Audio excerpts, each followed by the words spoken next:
오늘도 주일 1부 예배 나오신 모든 성도님들을 주님의 이름으로 환영합니다. 오늘도 예배 드리시는 모든 분들마다, 가정마다 하나님의 은혜가 충만하시기를 주님의 이름으로 축복합니다. 우리 옆에 분과 이렇게 한번 인사하겠습니다. 주 안에서 담대하십시오. 이렇게 인사하겠습니다. 한 번 더 인사하겠습니다. 주 안에서 담대하십시오.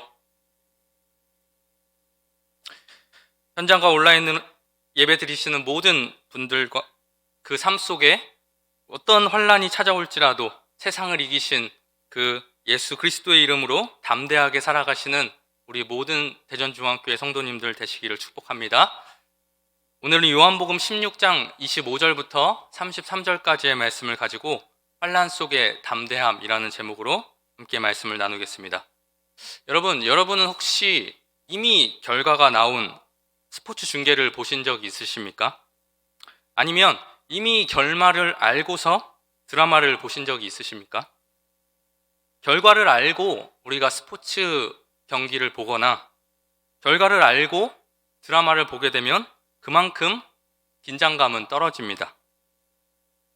예를 들어 어떤 드라마를 볼 때 결론을 모르는 상태에서 보게 된다면 그 드라마의 결론이 어떤 결말을 맞이할지 모르기 때문에 어떤 사건이 하나 생길 때마다 우리는 항상 긴장하면서 조마조마한 마음으로 그 드라마를 보게 됩니다. 하지만 결론을 아는 상태에서 우리가 그 드라마를 보게 된다면 어떻게 되나요? 아무리 그 드라마 중간에 어떤 사건이 일어나더라도 우리는 그것 때문에 조마조마해하고 긴장하지 않습니다. 왜 그렇죠? 우리는 이미 그 드라마의 결말이 어떻게 될 것인지 알고 있기 때문입니다. 스포츠도 마찬가지입니다. 어떤 팀이 이기는지 결과를 모르는 상태에서 보게 되면 항상 긴장하면서 조마조마한 마음으로 보게 되지만 어떤 팀이 이겼는지 이미 결과를 안 상태에서 그 경기를 보게 되면 우리는 중간에 내가 응원하는 팀이 설령 2골을 먹히고 3골을 먹히고 5골을 먹히더라도 우리는 긴장하지 않습니다. 그것 때문에 질까봐 염려하지 않습니다. 왜 그렇습니까? 그런 어떠한 중간의 과정이 있을지라도 우리는 이미 우리 팀이 이길 것이라는 그 결과를 알고 있기 때문입니다. 이것과 마찬가지로 만약에 우리가 우리의 삶의 결말을 알 수 있다면 우리는 어떨까요? 우리의 삶의 결말이 어떻게 끝나게 될 줄 알게 된다면 우리는 이 삶을 어떠한 태도로 살아갈 수 있을까요? 아마 어떤 결말을 맞을지 모르는 때만큼 하루하루 마음 졸이면서 살아가지는 않을 것 같습니다. 또 우리가 어떤 결말을 맞이할지 모르는 때처럼 그렇게 하루하루 두려움 속에 쌓여서 살아가지는 않게 될 것입니다. 왜 그렇습니까? 앞서도 말했듯이 우리가 이미 그 결과를 알고 있기 때문입니다. 그런데 오늘 우리에게 주신 말씀을 보니까 실제로 예수님께서 제자들에게 뭐라고 말씀을 하시냐? 그리스도인들의 삶의 결말이 이미 정해져 있다고 말씀을 하십니다. 제자들 너희들의 삶이 이미 정해져 있다라고 예수님께서 말씀을 하시는 것입니다. 그렇다면 예수님께서 말씀하신 그리스도인들의 삶의 결말은 어떤 것인지, 예수님께서 말씀하신 그 제자들의 삶의 결말은 어떤 것인지 오늘 말씀을 통해서 함께 살펴보고 그 정해진 인생의 결말로 인해서 우리 그리스도인들이 어떻게 살아가야 하는지에 대해서 짧은 시간 함께 말씀을 나눠보도록 하겠습니다. 먼저 오늘 본문 말씀은 예수님께서 십자가에 달리시기 전 최후의 만찬을 제자들과 나누시면서 마지막으로 제자들에게 들려주셨던 고별 설교 중에 마지막 부분입니다. 그러니까 마지막 만찬 중에서도 마지막 말씀인 것입니다. 이 말씀을 마치시고 나서 예수님께서는 이제 어디로 가십니까? 겟세마네로 기도하러 떠나가십니다. 그러니까 제자들과 보내는 마지막 식사 자리에서 마지막으로 하신 말씀이 바로 오늘 본문 말씀인 것입니다. 그렇기에 이 말씀은 우리가 어떤 말씀으로 볼 수 있냐? 이제 험난한 세상을 살아가게 될, 험난한 세상으로 나아가게 될 그 제자들이 반드시 머리와 가슴속에 기억하고 간직해야 할 아주 중요한 것에 대해서 예수님께서 말씀해 주신 내용이라고 볼 수 있습니다. 그런데 오늘 말씀을 보면, 또 우리가 그 앞에 말씀을 보면 예수님께서 그 제자들에게 하신 그 말씀이 심상치가 않습니다. 어떤 것에 대해서 예수님께서 말씀을 하시냐? 너희가 세상에서 환난을 당하게 될 것이다 라는 것입니다. 예수님께서는 요한복음 15장에서도 제자들에게 세상이 너희를 미워할 것이라고 계속해서 말씀하셨습니다. 그래서 여러분 15장을 보시면 우리가 발견할 수 있는 것 중에 하나가 무엇이냐? 미워하다라는 단어가 8번이나 반복되어 사용된다는 것입니다. 그리고 예수님께서 사용하시는 표현들을 살펴보니까 어떠한 표현을 사용하셨냐?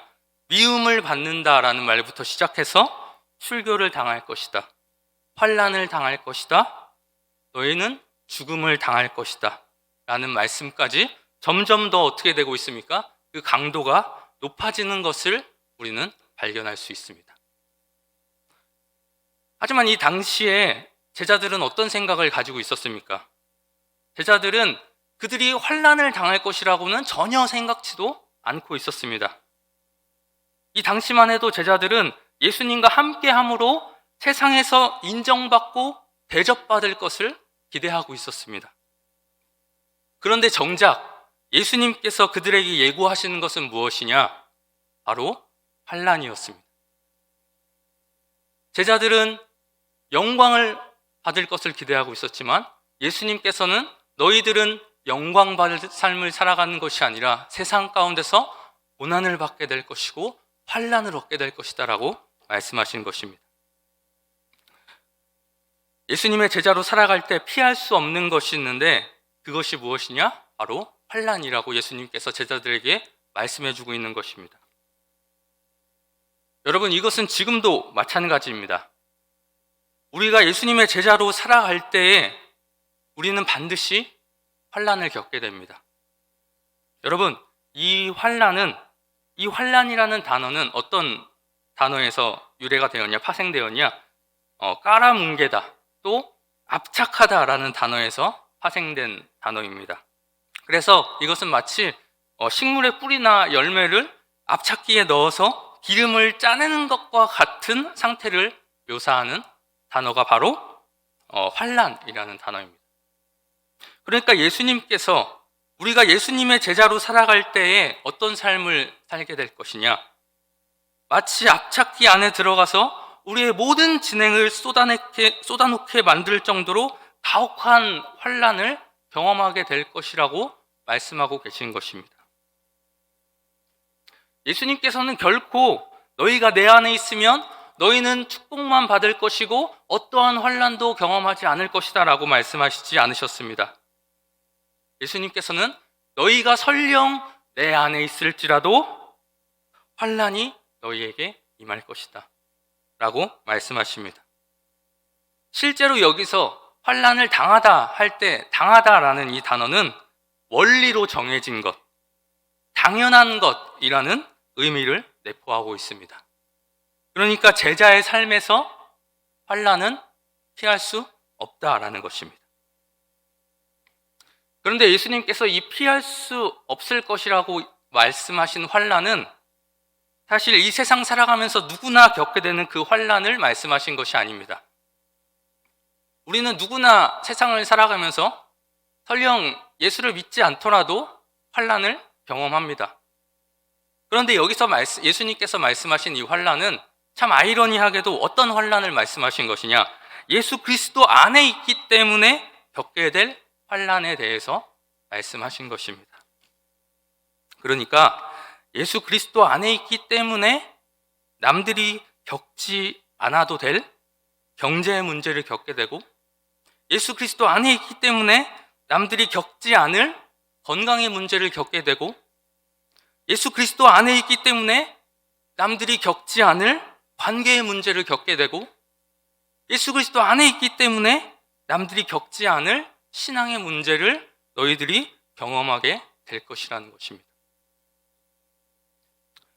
왜 예수님의 제자는, 왜 말씀대로 살아가려고 하는 자에게 이러한 남들이 겪지 않아도 될 환난까지 우리가 겪을 수밖에 없는 것이라고 예수님께서는 말씀하셨을까요? 요한복음 15장 19절에서는 이에 대해서 우리에게 이렇게 말씀해 줍니다. 우리 다 같이 요한복음 15장 19절 말씀 한번 읽어보겠습니다. 시작.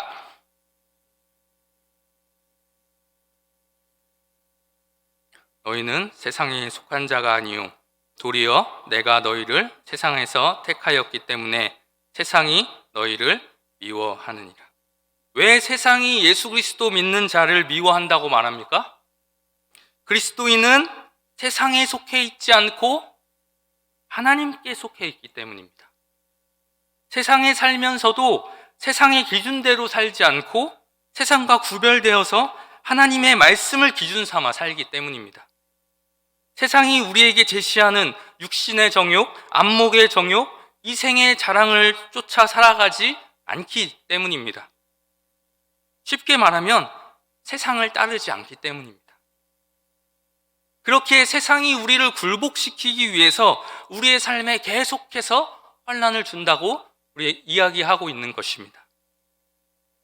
그런데 만약 우리가 하나님께 속하지 않고 세상에 속한다면 어떨까요?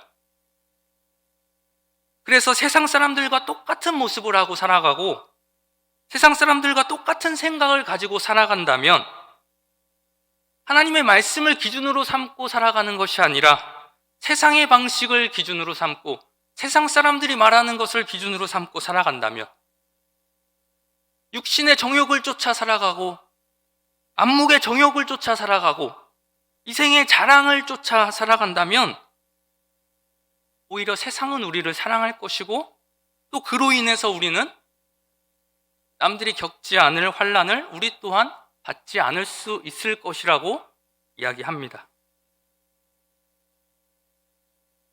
이 말씀을 가지고 생각해 보면 우리가 만약 지금 우리의 삶 속에 예수 그리스도를 믿음으로 환난을 받는 것이 있다면 우리는 그것을 이상하게 여겨서는 안 될 것입니다. 왜 그렇습니까? 그것은 우리가 예수 그리스도를 믿음으로 받게 되는 그 환난은 내가 예수 그리스도를 잘 믿고 있다는 증표가 되고 내가 예수 그리스도 안에 속해 있는 사람이라는 증표가 되기 때문입니다. 우리가 대충 믿으면 대충 신앙생활하면 우리의 삶에 환난도 찾아오지 않습니다. 왜 그렇습니까? 어려움도 찾아오지 않습니다. 왜 그렇습니까? 세상도 우리를 내버려 둡니다. 왜 그렇습니까? 이미 우리가 세상에 속한 사람이기 때문입니다. 우리가 그런 상태에 머물게 되면 이미 세상이 우리를 사랑하기 때문에 우리에게 어떠한 환난도 주지 않을 것이라고 말하고 있는 것입니다. 그렇기에 지금 내 삶에 예수님 때문에 어떤 문제도 없고 지금 예수님 때문에 내가 말씀대로 살아가는데 어떠한 어려움도 없다면 내가 정말로 제대로 잘 믿고 있는 것인가? 한번은 점검해 볼 필요가 있습니다. 하나님께 속한 자로 살아갔던 성경의 수많은 인물을 한번 생각해 보시기 바랍니다. 그들 중에 이해할 수 없는 환난을 겪지 않고 하나님께 인정받은 사람이 누가 있습니까? 여러분, 욥이 왜 고난을 당했습니까? 왜 욥이 가진 소유를 다 잃어버려야 했습니까? 자식들이 죽임을 당해야 했습니까? 건강까지 잃어버리게 됐습니까? 아이러니하게도 성경은 이렇게 말합니다. 온전하고 정직하여 하나님을 경외하며 악에서 떠난 자였기 때문이다라고 말합니다. 여러분, 다니엘이 왜 고난을 받습니까? 왜 다니엘이 풀무불에 던져지고 사자굴에 던져지게 됐습니까? 하나님의 말씀대로 우상 숭배하지 않으려고 했기 때문이었습니다. 그것 때문에 풀무불에 던져지게 됐습니다. 또 날마다 하나님께 감사 기도 드리려고 했기 때문이었습니다. 마찬가지로 그것 때문에 그는 사자굴에 던져지게 됐습니다. 아브라함, 모세, 엘리야, 다윗, 베드로, 바울 다 마찬가지입니다. 모두 이해할 수 없는 지독한 환난을 겪었던 사람들이었습니다. 하지만 그들은 끝까지 그 환난에 매몰되지 않았고 담대함을 가지고 그 문제들을 이겨나갔습니다. 그래서 오늘 말씀도 제자들에게 이렇게 이야기합니다. 세상에서는 너희가 환난을 당하나 담대하라. 담대하라라는 말은 용기를 내라, 두려워하지 말아라 라는 뜻을 가진 단어입니다. 그런데 이 단어를 예수님께서 사용하실 때는 우리 성경을 보면 어떻게 번역되었냐? 안심해라 라는 말로 번역이 되었습니다. 그러니까 예수님께서 뭐라고 말씀하시냐? 너희가 고난을 받을 것이지만 안심해라 라고 제자들에게 또 우리들에게 말씀하시는 것입니다.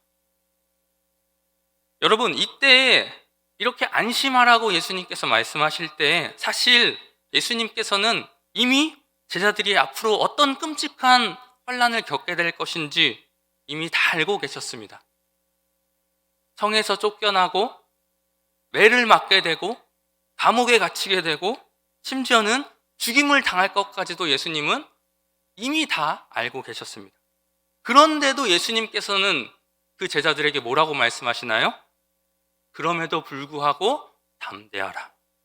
그럼에도 불구하고 안심해라 라고 말씀하신 것입니다. 왜 예수님께서는 제자들의 앞길에 고난이 있을 것을 뻔히 알면서도 담대하라고 안심하라고 말씀하신 것일까요? 그 이유가 오늘 본문 말씀 33절 마지막에 나와 있습니다. 세상에서는 너희가 환난을 당하나 담대하라. 내가 세상을 이기었노라.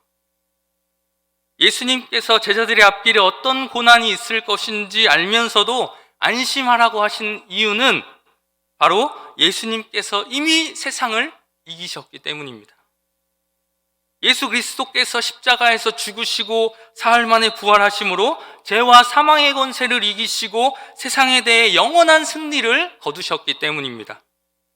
그리고 우리는 그 영원한 승리를 거두신 주님께 믿음으로 속해 있는 자들이기 때문에 우리 또한 그 예수 그리스도와 함께 세상을 이긴 승리자가 되는 것입니다. 여러분, 우리들의 힘으로는 세상을 이길 수 없습니다. 그렇게 우리의 힘으로는 우리에게 밀려오는 환난을 이겨낼 수 없는 것이죠. 그 환난 앞에서 우리는 좌절하고 낙심할 뿐입니다.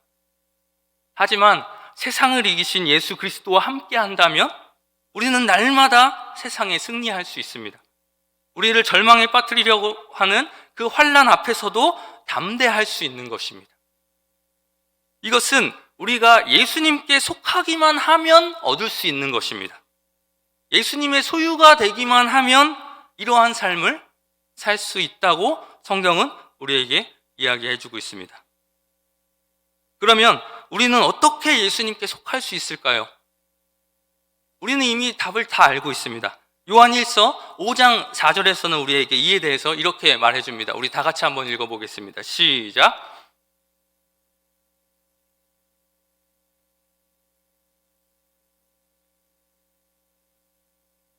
무릇 하나님께로부터 난 자마다 세상을 이기느니라.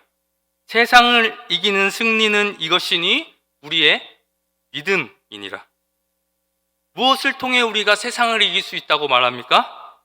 하나님께로부터 난 사람은 어떤 사람이라고 말하고 있습니까? 십자가에서 죽으시고 다시 사신 예수 그리스도를 믿는 믿음이다 라고 이 말씀은 우리에게 말해주고 있습니다. 그러니까 십자가에서 죽으시고 다시 사신 예수 그리스도를 믿는 믿음이 우리에게 있으면 우리는 그 믿음으로 세상을 이기신 예수님께 속한 자가 되어서 예수님께서 세상에 대해서 승리하신 것처럼 우리 또한 승리자의 삶을 살 수 있게 된다는 것입니다. 그리고 그로 인해서 우리는 우리의 삶에 어떠한 환난이 닥쳐올지라도 어떠한 어려움이 닥쳐올지라도 그로 인해서 그 예수 그리스도로 인해서 우리는 담대할 수 있고 안심할 수 있으며 두려워하지 않을 수 있다고 우리에게 말해주고 있는 것입니다. 아무리 큰 환난이 다가와서 우리를 뒤흔들지라도 우리는 예수 그리스도의 승리하심으로 인해서 우리의 최후 승리가 보장되어 있기 때문입니다. 그러한 삶을 사는 자들이기 때문입니다. 그렇게 사랑하는 우리 모든 대전중학교의 성도 여러분, 지금 여러분의 삶 속에 혹시 도무지 이해하지 못할 그러한 환난이 다가와서 여러분들을 쓰러뜨리고 여러분들의 앞길을 막는다고 할지라도 좌절하지 마시기 바랍니다. 낙심하지 마시기 바랍니다. 오직 세상을 이기신 예수 그리스도를 믿는 믿음을 가지시기 바랍니다. 그 믿음만을 가지고서 나아갈 때 우리는 세상의 환난 속에서도 주님께서 주시는 그 담대함으로 참된 평안을 누리게 될 수 있는 것입니다. 여러분 꼭 기억하시기 바랍니다. 우리의 마지막은 이미 예수 그리스도로 말미암아 승리로 정해져 있습니다. 우리는 최후 승리가 보장된 삶을 사는 자들입니다. 오늘 이 말씀을 늘 기억하셔서 우리 삶에 찾아오는 환난 속에서도 평안을 누리시는, 담대하게 살아가시는 우리 모든 사랑하는 대전중학교의 성도님들 되시기를 주님의 이름으로 축원합니다. 우리 이 시간 말씀을 마무리하기 전에 찬양 한 곡 함께 불렀으면 좋겠습니다. 나는 믿네라고 하는 찬양인데요, 우리 이 시간 이 찬양 부르실 때에 하나님 아버지 믿음 생활할 때에 정말 필연적으로 만날 수밖에 없는 그러한 시험과 환난 앞에서 주눅들고 두려워하는 것이 아니라 세상을 이기신 그 주님을 믿는 믿음을 가지고 주님과 함께 싸워 승리하는 삶을 살게 해 주시옵소서. 우리 이렇게 기도하는 마음으로 우리 함께 이 찬양 함께 부르도록 하겠습니다. 내게 허락하신 시련을 통해 나의 믿음 더욱 강하게 자라나고 험한 산과 골짜기 지나는 동안 주께 더 가까이 나를 이끄시네. 내가 겪는 시험이 어렵고 힘겨워도 내 주님보다 크지 않네. 내 앞에 바다가 갈라지지 않으면 주가 나로 바다 위 걷게 하리. 나는 믿네. 주의 능력으로 내 삶 새롭게 되리. 나는 믿네. 주의 능력으로 담대히 나가리라. 주와 함께 싸워 승리하리라. 날마다 믿음으로 나 살아가리니. 우리 시간 오늘 말씀을 생각하면서 함께 기도했으면 좋겠습니다. 하나님 아버지, 우리가 정말 주님의 말씀대로 살아가려고 할 때에, 정말 주님의 제자된 삶을 살아가려고 할 때에 정말 필연적으로 만날 수밖에 없는 그 시험과 환난 앞에서 하나님 아버지, 저희들이 정말 주눅들고 두려움에 빠지는 것이 아니라 아버지, 오늘 말씀과 같이 세상을 이기신 그 주님을 믿는 믿음을 가지고 주님과 함께 싸워서 승리하는 삶을 살아가게 하여 주시옵소서. 담대함으로 이기며 살아가는 우리 모든 성도들 되게 하여 주시옵소서. 하나님 아버지, 주님께서 주시는 그 평안함을 누리는 저희들이 되게 하여 주시옵소서. 우리 이러한 기도 제목을 가지고 함께 주님의 이름 한번 부르신 후에 주님께 기도하도록 하겠습니다. 주여, 사랑이 많으신 주님 감사합니다. 하나님 아버지, 이 시간 아버지 주님의 말씀을 듣게 하여 주시고 주님의 음성을 깨닫게 하여 주님의 음성을 듣게 하여 주시니 감사합니다. 사랑하는 아버지, 우리 모든 대전중학교의 성도들 아버지 믿음 생활하며 아버지 주님의 제자로서 살아갈 때에 어쩔 수 없이 만날 수밖에 없는 그 시험과 환난 앞에서 하나님 아버지 정말 주눅들지 않게 하여 주시옵시고 두려움에 빠지지 않게 하여 주시옵시고 낙심하지 않게 하여 주시옵시고 좌절하지 않게 하여 주시옵시고 오직 우리 세상을 이기신 그 주님을 바라보면서 그 주님을 믿는 믿음을 가지고서 아버지 그 주님과 함께 싸워 승리하는 삶을 살아가는 우리 모든 대전중학교의 성도들 다 되어지게 하여 주시옵소서. 예수 그리스도로 말미암아 최후 승리가 보장된 삶을 살아가는 우리라고 아버지 기억하는 아버지 우리 모든 대전중학교의 성도들 다 되어질 수 있도록 주님 인도하여 주시옵소서. 그래서 정말 우리의 삶은 환난이지만 아버지 그 안에서 담대함으로 살아갈 수 있는 아버지 우리 모든 성도들 되어질 수 있도록 주님 늘 붙들어 주시옵소서. 주님 인도하여 주시옵소서. 하나님 아버지, 이 시간 말씀을 통하여서 주님의 음성을 듣게 하여 주시니 감사합니다. 사랑하는 우리 대전중학교의 성도들, 그 삶 속에서 어떤 환난이 찾아올지라도 세상을 이기신 예수 그리스도를 믿는 믿음으로 날마다 승리하게 하여 주시옵소서. 주 안에서 평안을 누리는 모든 성도들의 삶이 되게 하여 주시옵소서. 예수님의 이름으로 기도하옵나이다.